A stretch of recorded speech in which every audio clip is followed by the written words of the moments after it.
Okay. Hi, everybody. This is Tanya Friedman and Carl Schusterman. Hi. We are coming to you from a new venue today, yes, Carl's personal office. And we want to welcome you all today to our next Facebook Live session. We skipped a week last week. I know we've had a lot of queries from people asking us, where were we? I think they missed us, Carl. Yes, they did. Yes, So we are back today, and we have a lot of topics to discuss. As per the last time that we spoke, we were going to talk about adjustment of status cases in more detail. Okay. But we did have this week and in the last few weeks, a number of new information that came out of the USCIS that I think people are very anxious about, are very topical. So for everybody, we decided that we're going to talk about those issues first, and then we will go back to the adjustment of status cases depending on time. Okay. Okay, so let's get started. So for those of you who have not joined us before, I will do a quick introduction. And for those of you who have joined us before, you can take a little nap in the next 2 minutes while we do the introductions. So I will introduce myself, Kinetics, and then Carl, and just a little bit about why we're doing these Facebook Live sessions. So my name is Tanya Friedman. I'm the Chief Operating Officer of Kinetics. And we've been in business for many, many years. We have been bringing nurses to the US for many, many years. We are career matchmakers. I see we have Cheryl and Lorraine May that have joined us. Hi, everybody. We are career matchmakers, which means that we work with hospitals, both acute care and long-term care and rehab, correctional facilities all over the US. And we do mainly direct hire placement, which means that the nurses are employed by the hospitals or the long-term care nursing homes themselves. I've been in recruitment for almost 30 years. Oh my God. Many, many years. Not all of that in nurse recruitment. But I've been in recruitment for many, many years. And I came to this country many years ago myself, almost 20 years ago. And I know personally how hard it is to come to the US. So I really have a passion, at Kinetics, we all have a passion for helping nurses make that transition as smooth as possible and making sure that we disseminate good information, because there really is a lot of misinformation, rumors, poor information out there, and we want to make sure that that people understand the situation and can have a good grasp of what's happening and how that implicates them in their journey to come to the US. In terms of the nurses per se, we've been working with nurses for many years. As I said, the thing that I think is important just to mention, and I know we've spoken about this on previous topics, is that nurses are Schedule A. Which means they are an occupation of short supply. And I think it's very important to mention that, because in no way is this topic, supposed to take away from any American recruitment of nurses. I travel every week. I go see hospitals, nursing homes all over the US. And all of them are merely looking at this as an additional strategy to supplement their recruitment of American nurses. Because right now, there is a major shortage. The Nurse Association came out with statistics. They said that by the year 2022, the country will need to produce more than 1 million new registered nurses. So that is a huge, huge number. In fact, there was an article in Yahoo News yesterday, and I think it's worthwhile mentioning as well. In a recent study by HR consulting firm Mercer, they found that the US needs to hire 2.3 million new healthcare workers by 2025 to aid the aging population. So remember, that is, that's not just nurses, that's all healthcare workers. So huge, huge numbers, huge shortage. This is a really serious issue for an aging population in the US. And that's where we have this passion of trying to make sure that that patient care and patient outcomes are what they should be, and that the country has enough nurses. So that's about me and about Kinetics and why we're doing this. And a little bit about Carl. Make it a little. A little, okay. Little. So the first thing, is I'm just sitting here in his personal office, and I'm going to take a picture after this Facebook Live session because I'm just looking at all the many certificates and accomplishments on his wall. It's like a wall of fame, Carl. So we will be posting that. Very impressive. But I'll read off a few of them so that you'll know who Carl is, and you'll know, as I've said in previous Facebook Live sessions, he is the real deal. So attorney Carl Schusterman has over 40 years of experience practicing immigration law. He served as a trial attorney for U.S. Immigration and Naturalization Service, the INS, from 1976 until 1982, when he entered private law practice. He's one of the very limited number of attorneys who've been designated as certified specialists in immigration and naturalization law by the California State Bar. For more than 10 years, he's been voted as one of the best lawyers in America and as a super lawyer by his colleagues in the bar. He was featured in February 2018 issue of Super Lawyers magazine. He's been named as one of the top 15 corporate immigration attorneys in the US by Human Resource Executive magazine.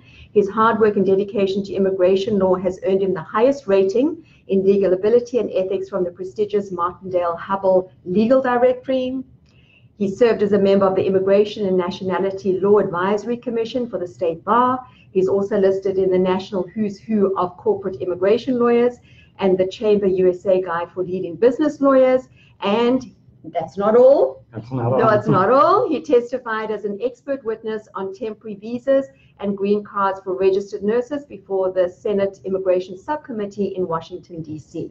And just as we were chatting a few minutes ago, Carl was sharing with me that he was on TV recently, right? Oh, yes. Yeah. Melania's Trump's parents became citizens yesterday, and CBS News interviewed me because her husband, who you might have heard of, he's the president of the United States, he would like to make it illegal for people to bring over their parents as green card holders to the U.S. So maybe Melania will be the last one to bring her parents here. Well, maybe, but you're on TV. So we have a celebrity in our midst, and we're very honored to have your time. I'd like to mention a couple of things besides all my plaques and things. My wife is Filipino, so kumusta ka? And my daughter-in-law is a registered nurse from India. Okay. So it's all in the family. It's all in the family. Okay, yes. Good. Okay, so to the topics today. Yes. Okay. This week, the visa bulletin came out, and there was a retrogression. And my phones, our phones at Kinetics, and I know many other people in the industry has been ringing off the hook. We have been flooded with emails. There are a lot of people who are very worried and very upset that, that the last retrogression is very fresh in people's memory. So, we posted on the Kinetics Facebook page just an explanation from the USCIS about this latest retrogression. But even when you read it as a layperson, it just seems very kind of complicated. Please explain to us what this all means. Okay, well, it's not as bad as you think because it's a temporary thing. The fiscal year for the federal government runs from October 1st to September 30th. And there's only a certain number of visas, green cards, that they can give out in each category and for people from a particular country. So things are always great in October, November, probably December, but in September is the last month of the year. And when you think about it, most of the green cards through employment and through family have been given out. So there's very few green cards that are left to give out in September. So my friend Charlie Oppenheim, who works for the State Department, he and I have been talking about this for 20, 30 years now. And when September happens, just so they are prohibited by law from giving out more green cards than, there's 140,000 green cards that people can get through the employment categories. And I would say probably 120 or 130 of them have already been given out. So in order to prevent that number from going over 140,000, every September, sometimes a little in August too, but every September, they have to retrogress those priority dates. So it doesn't mean that the line that you were in that might have taken 3 years and now it's 5 years in September, it's going to stay at 5 years. Wait, if you follow our most popular page on our newsletter, which comes out every month, and the most popular page on our website is the Visa Bulletin. I mean, unbelievable numbers of people are checking it every day. Within an hour after it comes out, we always post the latest Visa Bulletin. And I put out on our menu, I said, the September Visa Bulletin is a train wreck, okay? It's a disaster. Most people can identify with that word, that's how it feels. But I just want those of you who are panicking out there just to take a deep breath, because in the middle of September, we will put up the October Visa Bulletin, and all that train wreck and bad news from September will suddenly turn into good news for October. So there's no reason to panic. This is only a temporary retrogression. Everything will look much better in October. Okay, all right. So everybody can breathe a sigh of relief. It looks like the signs are we're going to be okay. We're going to be fine. Okay. Okay. Yeah. So let's drill down a little bit, because Okay. I have a lot of questions from a lot of the nurses that we work with that have filtered through over the last day or two. Mm-hmm. So just to mention also to those people watching who are sending our team emails, we are really doing our best to get back to you as soon as possible. We know that you're all anxious. We know that you want answers quickly, and we are working as hard as we can 24 hours a day to try and make sure that we answer you. So please just be patient with us, and you know, just I apologize for a slight delay in getting back to you, but we've literally been swamped. We are just overwhelmed at the moment. So let's just break that down a little bit. So if we have a nurse, so say for instance, we have a nurse who is from India. Okay. She has a 2006 priority date, Mm-hmm. and she was a recapture case for one of our clients on the East Coast, and she is due to go to her consulate interview next week. Oh, okay. Okay, and now India has retrogressed, I think it's to 2003. Okay. So what happens? Well, nothing happens, because Okay. if it's next week, she's under the August Visa Bulletin, so she's fine. Okay. So she doesn't have to worry. Right. Okay. All right. Okay. So what happens if we have nurses like at the DS260 stage, like on the consulate side? Mm-hmm. Is your advice to them just to kind of hang 10 and just carry on in the process, or? Yeah, I wouldn't let this is a yearly phenomenon, so I wouldn't let it bother them at all. And you should know, and we have it on our site too, there's two charts. One is the one that applies for adjustment of status, and the other one is the one the State Department uses if you're getting your green card at a U.S. embassy or consulate abroad. So the dates are faster on that second chart. They can't give you the green card in advance, but they can let you apply for it in advance. Okay. So as long as if you're getting your green card abroad and your number is still okay at the U.S. on the second chart, then keep submitting the DS260 and all the rest of the documents. Even if you're not going to get the green card in September, you probably will have your interview in October or November. So basically it's just carry on. Exactly. Carry on, don't panic, and just relax. Keep going. Okay. All right. So, I mean, for instance, we have some of our nurses that were about to submit just the I-140, and they were like, should I do it? Maybe I should wait. Right. Your advice is to go. They should not wait. They should go. For a nurse, your priority date is the day your employer submits the I-140 to the Immigration Service. So the earlier you get that in, the better. I mean, I know my wife, when we met in the 70s, when we were both working for the local office of the Immigration Service, And as soon as she became a citizen, she applied for her 8 brothers and sisters so she could do it right away.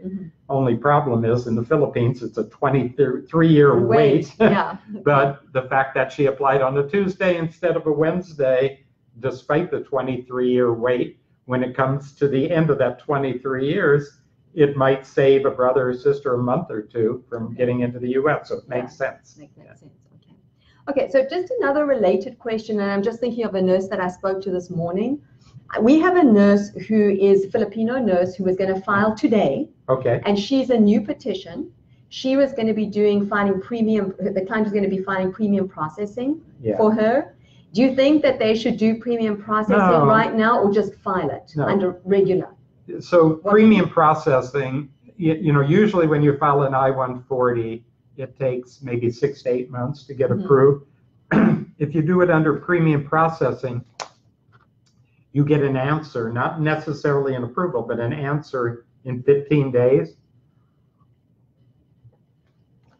But since there's a couple-year wait for a Filipino nurse, it just doesn't make any sense at all to spend its $1,225 extra for the employer to pay for premium processing. So if I were you and I were a nurse, I'd say, look, don't file at premium processing. You guys keep the 25, and when I'm there for a few months, maybe you give me a pay raise based on that. Oh, okay. All right. Okay. So your advice would be probably to file, but not to do the premium processing at this stage. Yeah. I mean, if the countries with the backlogs in the EB3 category traditionally are Philippines, China, and India. So unless you're born in another country, then it may make sense for you to do premium processing. But then again, if you're adjusting status in the US, you're still going to have to wait a year for the interview. So why spend the money just so you can get the notice of approval in your hands? But if you're going to do it abroad, yes, it'll speed things up. Okay. Okay. All right. So thank you for answering that question. Okay, so let's move on. The next topic that we were going to talk about is the latest memo that came out July 13th. It was a Friday the 13th that it came out. That on September 11th, there's a change from the USCIS in terms of the cases. And I know we've touched on this before, but we're getting a lot of questions about it. So that's why we wanted to just talk about it in a little bit more detail, because that September 11th deadline is coming up. It is. And basically what it said is that they are no longer going to be issuing requests for further evidence or NOIDs, notice of intent to deny, and it's more at the officer's discretion whether the case would be approved or not. I think that's going a little too far to say that. It's saying that there's no absolute requirement in certain cases that they give you a request for evidence or a NOID. So let me explain what each one of those things are. So your employer, or maybe yourself, you submit certain applications for benefits with the Immigration Service, my old employer, okay? And the officer looks through the application and they say, well, let's say it's for a nurse, and they say, oh, we don't see the visa screen certificate, or we don't see your state license, or we don't see that your employer has shown that they have the ability to pay your salary. There's 100 different things, but those are common ones. So usually what they'll do, they don't just deny your application, they just come back and say, we need some more evidence before we can approve your case. And that request for evidence is called an RFE, request for evidence. So now in this memo, which is very long and very complicated, very hard to understand what they're going to do, they're saying, well, we don't necessarily need to issue a request for evidence if there's insufficient evidence. So those are the 2 words that struck me. So that kind of gives them the power to just deny the petition or the application, and then you have to pay the fees and start all over again, which is a big pain. Yes. Now, and costly. And costly, yeah. So the other thing I want to bring up is, besides the memo, not only talks about requests for evidence, or RFEs, the memo also talks about noise. So if the employer responds to the RFE, or you respond to the RFE, and they still think there's not enough reason to approve it, they will usually give you what is called a notice of intent to deny, an NOID, okay? And the memo says if it's insufficient evidence, they don't necessarily have to do that. So they're not saying that they're just going to deny everything if you don't provide all the evidence, but they're giving the officers more wiggle room. And I can tell you, when I worked for the Immigration Service, you know, if you got Officer Officer A that reviewed your papers, he was the nice guy and said, oh, you know, you forgot to give me the ability to pay letter, the nurse license, and the visa screen. So please send that to me, and you have 87 days to send it. Nice guy, right? Mm-hmm. So you send it all in. But then Officer B, who always wanted to be a prosecutor, which I was at the immigration, always wanted my job, will say, oh, I'm going to show these people. They should have done it right the first time, and so I'm going to deny it. Well, that was very tough because they were instructing people, no, don't just deny it. You know, it's like if your kid is crying and acting up. I mean, do you just say, Maria, please, you know, just please take a breath and calm down. Give her a chance to. Or do you whack her on the back? Oh my God. What do you do? Well, we don't want to whack. So President Trump is saying, you can whack him on the back now. That's what they're saying. But there's still Examiner A and Examiner B who might behave differently. So my advice for attorneys and for hospitals and for nurses is try to be conservative about this. I mean, like, if you don't have the visa screen and you're applying for adjustment of status, don't submit the I-485 unless, if you don't, you know, there could be other circumstances. You're going to run out of legal status tomorrow and you need to do it. But unless it's really extraordinary circumstances, don't submit an I-140, don't submit a 485 unless you have all the evidence to back it up. And you may even want to include additional evidence, because Tanya was telling me before, I've never received these, but some of the lawyers that have been telling Tanya that they're getting these bizarre RFEs now, and if those bizarre RFEs keep going after September 11th, they could turn into denials. I don't know why you can talk about what they are. I think some of the times the examiners are just, you know, in error sending it out. So I'm not going to start charging nurses and hospitals more money because, oh, now they want to your degree in the Philippines or China or India. They want to see that a credentials evaluator, who you have to pay a few $100 to, has looked at your degree and say, oh, it's equivalent to an American degree, because we've done over 10,000 nurses in the last 35 years, and nobody's ever asked us for that. If they did, we would fight them on it. But on the other hand, if we start getting RFEs for that, I might have to rethink that strategy. Yeah. I think that the bottom line is that we are living in uncertain times right now, and things are changing. And I think the best advice for both hospitals and for the nurses is to really make sure that you are working with people who understand specifically nurse immigration and nurse recruitment. Because, you know, we work with, last week I was on the East Coast seeing a lot of hospitals that are looking at international nurse recruitment as I said, as a way to augment what they're already doing with American nurses, just as another strategy, another tool in their toolkit. Right. And so many times they, you know, this is new for them. They're not sure how to go about it. The nurses are not sure, have a lot of questions. And the one thing that I've always said, you know, consistently, and even more so now with this new memo that came out July 13th, is you need to make sure that you are in expert hands, because there are a lot of nuances and a lot of things that are changing. And it's very important that the immigration lawyer that you work with, or the company that you work with, are really experts in this field, because there are a lot of subtle changes that can make or break the situation.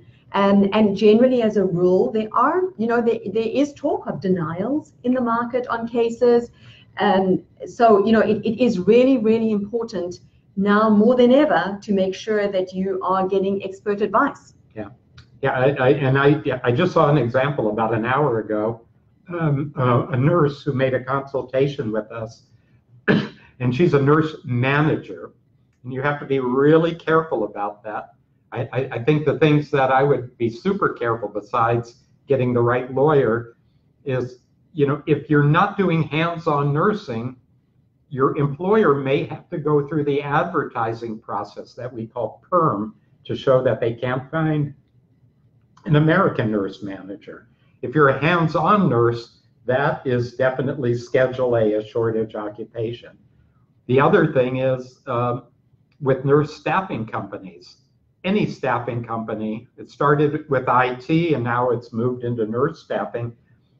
Immigration is coming back and saying, you say you're the employer, but you're just farming out these employees to hospitals across the country. You're not doing the day-to-day supervision, so we don't regard you as the employer. Mm-hmm. And we've both heard about denials like this. So I would say you should be sponsored by a direct provider of healthcare. I think it's too dangerous now to be sponsored by a staffing company. I mean, there are good staffing companies that we know of, and that that know what they're doing. But you need to make sure that you are with somebody who knows and understands how to navigate. Right, but it's just that this administration seems to be cracking down on staffing companies, no matter how good they are. So that's something, if you're a nurse, you have to think about. And then to get back to the attorney part of it, I think it's probably because my wife was Filipino, but back in the early 80s, I started representing a couple dozen hospitals around LA, and then it became San Diego and San Francisco, and now it's pretty much the whole country. And it's not just me. I'm not saying, oh, I'm smarter than the other attorneys, but immigration might sound like a very narrow specialty, but you have to know some immigration attorneys do nothing but deportation, some do employment, some do marriages and family. So there's a lot of sub areas. And about an hour ago, a nurse called us up and made a consultation. She had been turned down for her I-140 because they didn't like the staffing company, and they listed her as a nurse manager. They didn't show any hands-on duties, so they denied it. And in addition, there were problems with the posting notices and everything else. And I looked at the name, and there were two other attorneys who had handled her case, and they've been friends of mine for 30 years. But it's not that they're not smart. It's not that they're not good attorneys. It's just that they don't usually do nurse cases. So the fact that she was a manager instead of a hands-on nurse, they hadn't had enough experience with nurses to know that would be a problem, right? So you really do have to make sure that you pick an attorney or a law firm that has a lot of experience with nurses, because it's a very small field. It's a niche area. It's a niche. It's a niche area. Okay. We are already almost out of time. I can't believe it. We have so much to talk about. Okay, so quickly in the last minute, let's just talk about notice to appear. We just talk about it for 2 minutes, which is the other latest update that came out of the administration. The other topic that we were going to talk about today was more scenarios about adjustment of status cases. So we will be doing that next week. So wait for the next exciting Facebook Live session. But if you want to speak briefly about the NTA. So there was another memo that came out on June 28th. And by the way, I cover these things in our monthly newsletter. It's free, so it's definitely worth the price. We have 60,000 people around the world that subscribe, so they can keep up with all these changes in immigration. all you have to do is go to our website, put in your name, your email, click I am not a robot, and say subscribe, and you'll get You're this. in. You're in. Okay. But this is the June 28th memo, and it says that if somebody's in the U.S., so we're only talking about people in the U.S., and they deny an application, the Immigration Service denies an application for benefits, they will automatically put the person into deportation proceedings before a judge. Very unpleasant. Like I said, I'm a former prosecutor. Nobody wants to be in one of these. My advice, as I gave in our last video, again, over-document your case. Put in even more than you did before. That's what we're doing. Yeah. But on the good part of this, to kind of end on a good note, is that when we put out our last newsletter, which was on the 30th of July, an hour later, the Immigration Service said this memo is not going to go immediately into effect, that you have to await further guidance. So right now, if they deny your application, kind of in a holding. Right, they don't necessarily have to issue an NTA. Sometimes they do, but usually they don't. So the NTA is only really applicable for anybody who's inside the country, any nurses who are here on a TN visa or a TPS or a if you're in what we always like to do is we like to apply for green cards for nurses in the U.S. who are in legal status in the U.S. So if we applied for, we call it adjustment of status, that's the procedure for getting a green card, for a nurse, and that nurse, she's in TN status, even, God forbid, if they would deny, we haven't seen one of these, but if they would deny the application, she would still be in TN status, so they wouldn't put her in deportation proceedings. But let's use another scenario. Let's say the nurse has just come over here as a visitor. Mm-hmm. Well, if you come as a visitor, it's only good for 6 months. It takes a year to get your green card interview. So if they go ahead and deny your green card, you're not in any status anymore. Your visitor status ran out a long time ago, and they're going to give you the NTA, the notice of appear, and put you in front of a judge. So I discourage people for taking that route. Only apply for adjustment of status, either if you're 100% sure it's going to be approved, or at least you have an underlying status that you're an H-1B, professional worker, you're a TN Canadian or a Mexican citizen professional worker, or maybe you're a spouse of somebody who's an H-1B. Spouse can work in certain circumstances, so you might be an H-4, an L-2, an E-2. Yeah. Okay. All right, and next week we will be talking more about the adjustment of status cases. So thank you so much for all the comments and all the questions. We really appreciate that. And the purpose of these Facebook Live sessions, as I said before, is really just to share information and make sure that everybody gets the important words of wisdom from Carl, because there is a lot of, as we say, a lot of rumors, a lot of misinformation. This week when the visa bulletin came out, everybody was freaking out and really worried, and we all feel a little better now. Good, we feel we can breathe a little better now. So hopefully everybody will have, I see some hearts coming. People are happy. Thank you for the hearts. Yeah. So thank you everybody for your time. Please make sure that if you do need to pass your IELTS exam, that you join the Kinetics support group. We have put together a free Kinetics support group for people who need to pass their IELTS.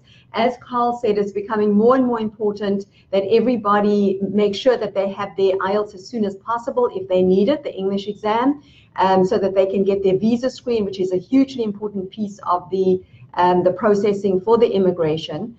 And this is just another way that Kinetics are going the extra mile to try and help our candidates and make sure that you pass the IELTS. And we have a phenomenal program that we have put together, and there are going to be some free classes as well that you put together with study partners. So it's some really exciting stuff, and I think will be very, very helpful for a lot of people. So please look out for that. It's the Kinetics IELTS support group. You know, send us your questions. We're always happy to hear from you, and we look forward to next week at the usual time. So this week, unfortunately, we had to go a little later than we anticipated. Carl had an unexpected urgent matter to take care of. So thank you for your flexibility, everybody. This video will be saved for those that couldn't make this initial viewing, and we look forward to next week. Okay. Thank you so much, and have a good weekend. Bye-bye.